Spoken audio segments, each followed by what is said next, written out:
सीता स्वयंवर में राजा जनक ने क्यों नहीं दिया अयोध्या नरेश राजा दशरथ को निमंत्रण। हम सब जानते हैं कि राजा जनक एक प्रतापी महाराजा थे और साक्षात लक्ष्मी स्वरूप देवी सीता उनकी पुत्री थी। महाराज जनक को ये हल जोतते समय एक घड़े से मिली थी। राजा जनक ने अपनी पुत्री सीता को बड़े ही दुलार के साथ लालन पालन किया था। राजा जनक के भवन में भगवान परशुराम जी के गुरु भगवान शिव का एक दिव्य धनुष रखा हुआ था। यह धनुष भगवान परशुराम ने राजा जनक के पूर्वजों के समय ही रखा था। भगवान परशुराम का यह शिव धनुष इतना भारी था कि इसको जनकपुर में देवी सीता के अलावा कोई भी हिला नहीं सकता था। इसलिए जब देवी सीता विवाह योग्य हुई तो राजा जनक ने सीता के योग्य महान पराक्रमी वर चयन करने के लिए यह प्रतिज्ञा की कि जो भी शिव धनुष को तोड़ेगा उसी के साथ सीता का विवाह किया जाएगा। अतः राजा जनक ने सीता स्वयंवर के लिए आर्यावर्त के सभी राजा महाराजाओं व राजकुमारों को स्वयंवर का निमंत्रण भेजा, लेकिन अपने ही पास के राज्य अयोध्या के महाराज दशरथ को सीता स्वयंवर के लिए निमंत्रण नहीं दिया गया। जनक ने ऐसा इसलिए किया था क्योंकि एक बार की बात है, राजा जनक के शासनकाल में एक व्यक्ति का विवाह हुआ। जब वह पहली बार सज संवर कर ससुराल के लिए चला तो रास्ते में चलते चलते एक जगह उसको दलदल मिला जिसमें एक गाय फंसी हुई थी जो लगभग मरने की कगार पर थी। उसने विचार किया कि गाय तो कुछ देर में मरने वाली ही है तथा कीचड़ में जाने पर मेरे कपड़े तथा जूते खराब हो जाएंगे। अतः उसने गाय के ऊपर पैर रखकर आगे बढ़ गया। जैसे ही वह आगे बढ़ा, गाय ने तुरंत दम तोड़ दिया तथा श्राप दिया कि जिसके लिए तू जा रहा है उसे देख नहीं पाएगा, यदि देखेगा तो वह मृत्यु को प्राप्त हो जाएगी। फिर वह व्यक्ति दुविधा में फंस गया और गोश्राप से मुक्त होने का विचार करने लगा। ससुराल पहुंचकर वह दरवाजे के बाहर घर की ओर पीठ करके बैठ गया और वह विचार करने लगा कि यदि पत्नी पर नजर पड़ी तो कुछ अनिष्ट ना हो जाए। परिवार के अन्य सदस्यों ने उसको घर के अंदर चलने का काफ़ी अनुरोध किया, किंतु वह नहीं गया और न ही रास्ते में घटित घटना के बारे में किसी को बताया।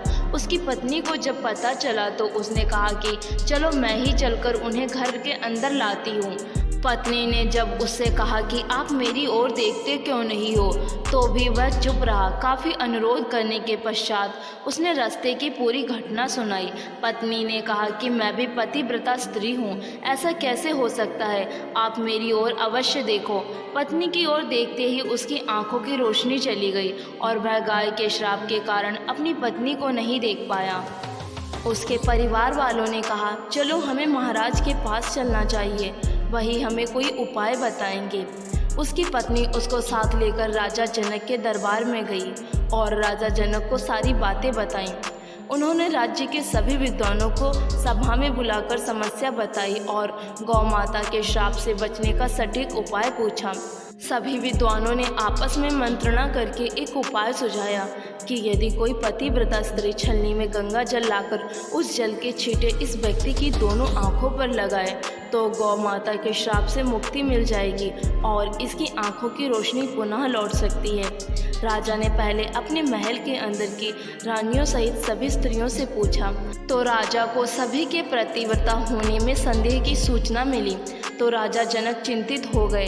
तब उन्होंने आसपास के सभी राजाओं को सूचना भेजी कि उनके राज्य में यदि कोई पतिव्रता स्त्री है तो उसे सम्मान सहित राजा जनक के दरबार में भेजा जाए। जब यह सूचना राजा दशरथ को मिली तो उन्होंने पहले अपनी सभी रानियों से पूछा। प्रत्येक रानी का यही उत्तर था कि राजमहल तो क्या, अब राज्य की किसी भी महिला, यहाँ तक कि झाड़ू लगाने वाली, जो कि उस समय अपने कार्यों के कारण सबसे निम्न श्रेणी की मानी जाती थी, उससे भी पूछेंगे तो उसे भी पतिव्रता पाएंगे। राजा दशरथ को इस समय अपने राज्य की महिलाओं पर आश्चर्य हुआ और उन्होंने राज्य की सबसे निम्न माने जाने वाली सफाई वाली को बुलाया और उसके पतिव्रता होने के बारे में पूछा। उस महिला ने स्वीकृति में गर्दन हिला दी। तब राजा ने यह दिखाने के लिए अयोध्या का राज्य सबसे उत्तम है उस महिला को ही राज सम्मान के साथ जनकपुर भेज दिया। राजा जनक ने उस स्त्री का पूर्ण राजसी ठाट बाट से सम्मान किया और उसे समस्या बताई। महिला ने कार्य करने की स्वीकृति दे दी। महिला छलनी लेकर गंगा किनारे पहुंच गई और प्रार्थना की, हे गंगा माता, यदि मैं पूर्ण पतिव्रता हूँ तो गंगा जल की एक भी बूंद पृथ्वी पर ना गिरे। प्रार्थना करके उसने गंगा जल को छलनी में पूरा भर लिया और पाया कि जल की एक बूंद भी नीचे नहीं गिरी। तब उसने यह सोचकर कि यह पवित्र गंगा जल कहीं रास्ते में छलक कर नीचे ना गिर जाए, उसने थोड़ा सा गंगा जल नदी में ही गिरा दिया और पानी से भरी छलनी को लेकर राज दरबार में चली आई। राजा और दरबार में उपस्थित सभी नर नारी यह दृश्य देखकर आश्चर्यचकित रह गए तथा उस महिला को ही उस व्यक्ति की आंखों पर छींटे मारने का अनुरोध किया और फिर उस महिला ने उस व्यक्ति की आंखों पर गंगा जल के छींटे मार दिए। उसकी रोशनी वापस आ गई। फिर राजा ने उसे पूर्ण राज सम्मान देकर काफी पारितोषिक दिया। जब उस महिला ने अपने राज्य को वापस जाने की अनुमति मांगी तो राजा जनक ने अनुमति देते हुए जिज्ञासावश उस महिला से उसकी जाति के बारे में पूछा। महिला द्वारा बताए जाने पर राजा आश्चर्यचकित रह गए। सीता स्वयंवर के समय यह विचार कर कि जिस राज्य की सफाई करने वाली इतनी पतिव्रता हो सकती है तो उसका पति कितना शक्तिशाली होगा। यदि राजा दशरथ ने उसी प्रकार के किसी व्यक्ति को स्वयंवर में भेज दिया तो वह तो धनुष को आसानी से तोड़ देगा और कहीं राजकुमारी किसी निम्न जाति के व्यक्ति को ना चुन ले।